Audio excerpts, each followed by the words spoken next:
Okay, so I'm pretty sure many of you females have at least said once, like, you've seen like a magazine and wondered, why can't I be her, or why can't I look like that?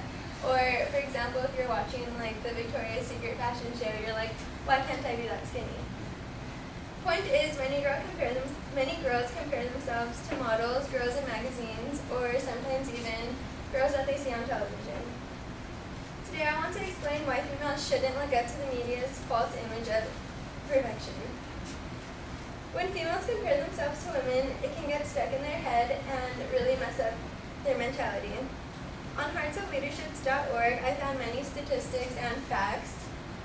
One study shows that girls' self-esteem peaks in when they're about 9 years old. For example, the media portrays the perfect female to have a perfect body, whether it's being skinny or like having like a really slim figure. More statistics that I found was more than 90% of girls want to change their physical appearance. Also, nearly a quarter of girls through the ages of 15 and 17 would consider undergoing plastic surgery, whether it's like a nose job, a tummy tuck, or Botox. In addition, 7 out of 10 girls believe they are not good enough or do not measure up in some way, including their looks. A lot of people who compare themselves to different women usually end up being depressed because they're sad that they can't look like that, or they suffer from anorexia because they want to be really skinny and they end up like starving themselves.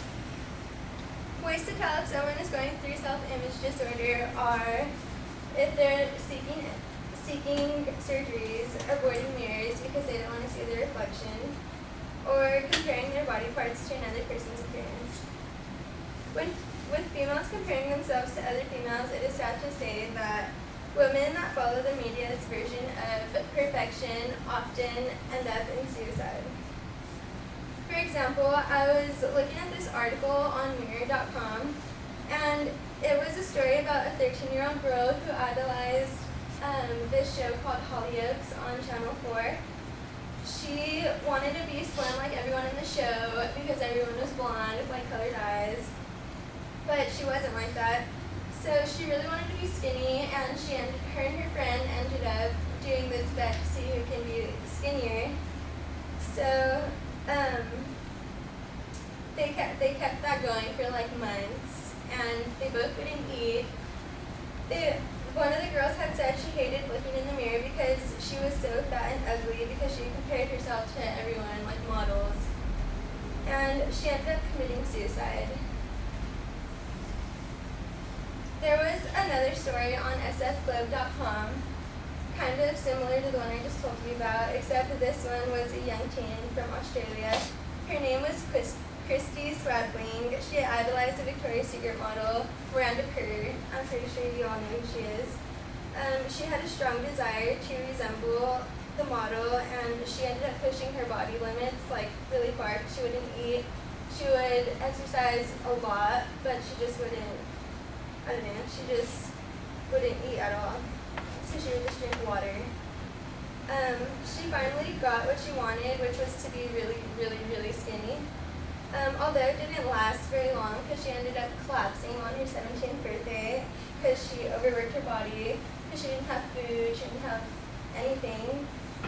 So she didn't die, but as she woke up from the hospital, she had said that she realized she needed to turn her life around. So now what she does is she educates others on why girls shouldn't try to be like models or like the small girls that they see on TV.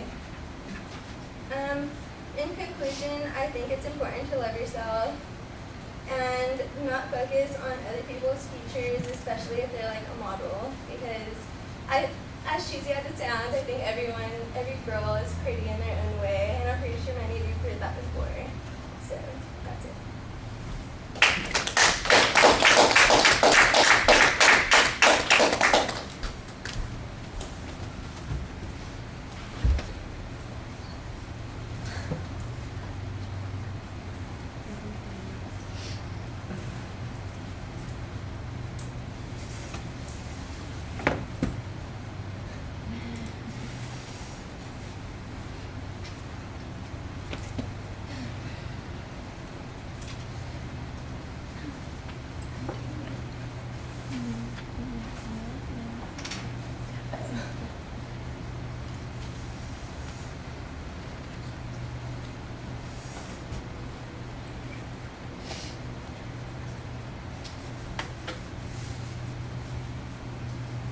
Adam, what did you think?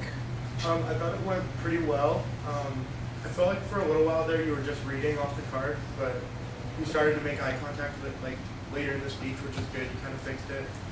You cited your sources pretty well, and the only thing I would have done is maybe would have thrown something, another reason why not to try and be like a model, because like I feel like you had one example that was just you might become anorexic and it'll be awful, but I just feel like if you would have had one more point, maybe your speech would have been a little longer and it just would have touched all the bases. But I thought the topic was really good and you seemed passionate about it and did a really good job. So. All right, thank you. I'll see if I can get out one or two sentences here. I'm going to echo most of what he said there. I thought you did a very nice job presenting. You did a good job speaking to the audience. I thought your voice was pretty animated.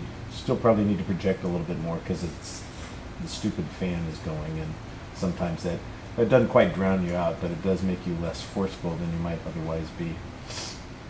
But I think that you need to fatten the speech up a little bit. I'm sorry, maybe that's the wrong metaphor to use for this particular topic. But the idea is that it needs to have a little bit more substance to it. I thought you did have some nice emotional appeals in it. You did connect it a little bit to a point of view, but there wasn't a preview.